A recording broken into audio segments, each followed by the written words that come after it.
what you're. Yeah, we've had quite a few great locker rooms over the years for sure. But as far as not rating locker rooms, but rating wins, I think I've. Well, I know I have. I think I've coached in over 1,000 games. I've coached a long time, way over 1,000 games, and I can't remember every one of them, but that was one of the great efforts I've ever been a part of. Houston was fantastic. We were playing as turned up hard from the start, and they make every shot, which could be incredibly discouraging. Thankfully, we were playing well enough on offense that we're not down 20-something. The way they're playing on offense, you could be down 25-4. But we battled and never could get the cushion for the longest time. But these guys, we said it before the game. You're going to have to fight. Not for 28 minutes. You're going to have to fight for 40, but their will and their determination and their togetherness in that game was really fantastic. I couldn't be more proud of them. I think Houston is a great team, even more impressive in person than on film, and so I just can't say enough good things about our guys. Michael said after the 11-0 start that you kind of said, hey guys, pick it up or this could be a long night. How did that kind of interaction go, and how nice was to see the quick response from Zurich Phelps getting a steal and dunk there? Yeah, well, they have jumped all over, not every game, but most games. It's amazing, and we talked about as a staff and some other people, a lot of other people that talked, and you got to weather that first storm, but you can't tell your players, hey, whatever we do, don't get behind. You don't want those kind of thoughts. I knew our guys would be ready to play. What I didn't know is they were going to throw every shot in, guarded or not, everyone. And they looked like an NBA team to me the first 10 minutes, literally, as good as a team could look. But yeah, you're right. I felt like I had to challenge them more. And these guys accept challenges. They do. They got so many good qualities that we saw back in June. I knew we've got some winners. We got some guys that I always say that they'll fight for the game. Not everybody will fight for a game. They'll play hard, but they won't fight for the game. And we have a bunch of guys that will do that. I don't even know where to start in singling guys out. What I felt like is every single guy that played helped us a lot. And I guess that's why we won by 2. It takes that kind of effort to beat a team as good as Houston. You were down 60-45. 60-45. Yeah. I don't remember that score. I'm glad I didn't look at that because that would have scared me. Played a zone most of the rest of the way to go 40 and 23, I think. Wow, that's what it finished. Yeah. We started the game in a zone just because we felt like we had an idea what they might do. Against our small lineup right out of the gate. And we figured they probably had a real plan, so we never start in a zone. So we started in a zone and had kind of a little adjustment in it. And that obviously worked really well because they made the first 4 shots, and we got the heck out of that.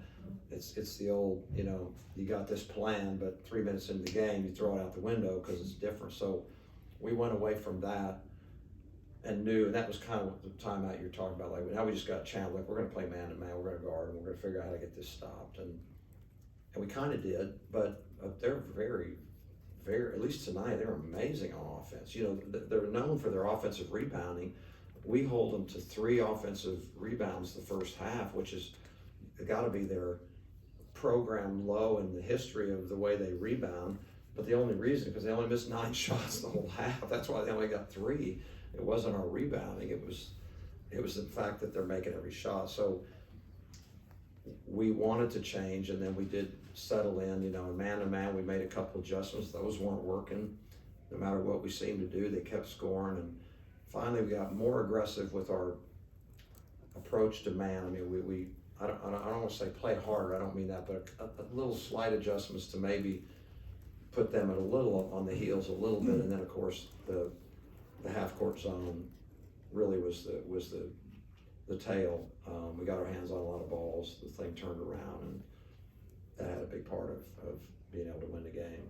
Kendrick mentioned, Steph Curry having off nights. You talked about that on your radio show. Was that a part of your Sunday conversation with him? And is that a great feeling when it kind of pays off in that respect? Well, I didn't talk about, I don't know if I talked about Curry with him, but I know I always think of him when lately it keeps coming up, Kendrick hadn't done this, and I thought Curry, not recently, I just happened to flip on the TV and he'd gone for 50 and 40 and 39 and 50, and then all of a sudden he had a week or two, I just happened to flip through and it's like, he's really struggling. But that's everybody. This is the greatest shooter that ever lived, and he's gonna struggle. Nobody can play a whole season and play great. Kendrick, like it's not like when it's bad, it's like bad, it's just not his, what we're used to. But the way I look at it with him is, of course he can't. People are, he's got the mark on his back. They're always going to plan for him. The ball is in his hand most of the time, so 5 guys face him every time up the floor. That's what a point guard does, and they do some things to make it hard on him. But that's not the whole reason. He just kind of went through that period. I knew he'd come out of it. I didn't know it was going to be tonight. I'm very thankful that it was tonight.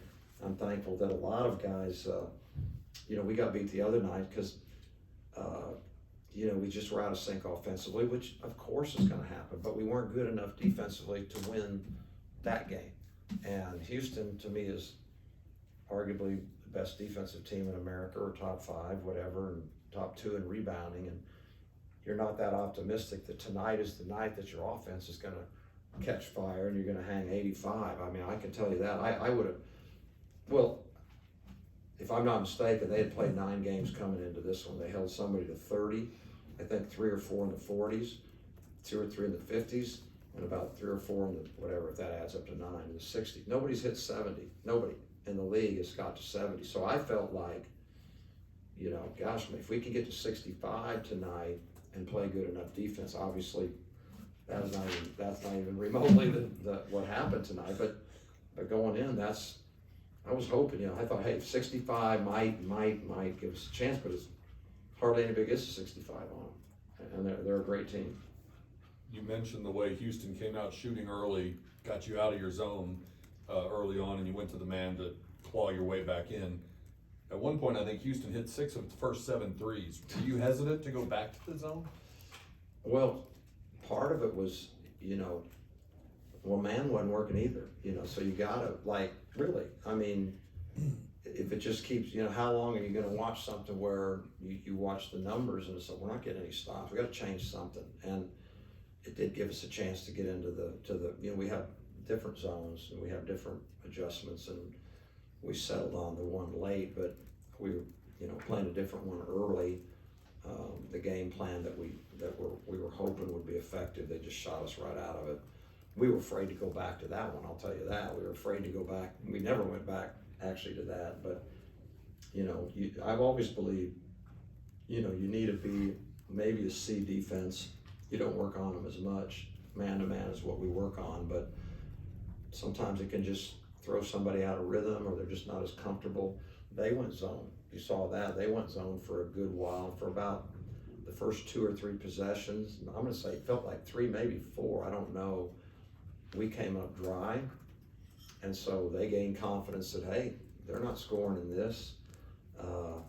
And then, we started to execute zone offense. Guys hit some big shots, made some great plays. They're not a zone team. I know that's not something they practice all the time. We don't either. We're similar that way. But it did hurt us for 3 or 4 possessions, and I knew. I think that's when I called the timeout. After about 3 or 4 trips, to make sure that we understood, exactly what we're trying to get done in the few zone offense things that we were doing. How loud, in your opinion, did it get when Kyler Edwards went to the free throw line with the chance to tie? That was great, wasn't it? That was fantastic. That would have been, had he made all 3 and it, God forbid, went to overtime, and double God forbid that we would have lost the game. That'd have been a pretty hard one to swallow, because, he was dribbling, and then we fouled him. He throws it at the basket for 50 feet. The officials were great. Don't get me wrong, but I guess I would have to see it. But I was standing right there with it, and you know, we foul a dribbler. That's what you don't foul a shooter, and we know that. We practiced it, and he did a great job. He fouled the guy dribbling, and right when he put his hand on, he throws it up, and that I don't know that would have been rough. That would have been very rough, but not criticizing the officials. They thought they did a very good job in a tough game, a very tough game to officiate. How did it change things for Marcus and Tristan once Josh Carlton fouled out?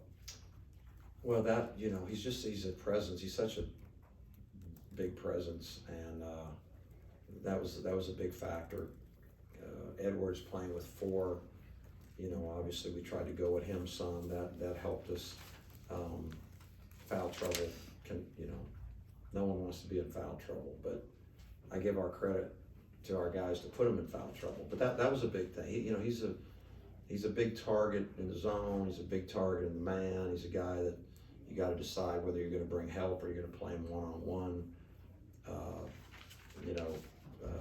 Fabian's another guy, the inside-outside guy. He's really improved his shooting to where he's a stretch guy, and he's a great post player. At the 4 or 5, they're awfully talented. Well, they're all across the board, but we're talking about inside game. They're really good. They're really good at those spots. Quick turnaround for a road trip on Saturday.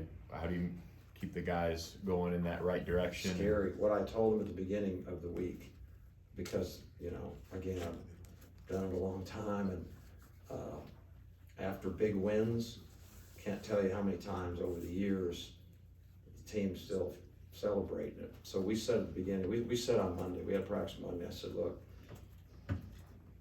we got to start concentrate right now. We have to win the week.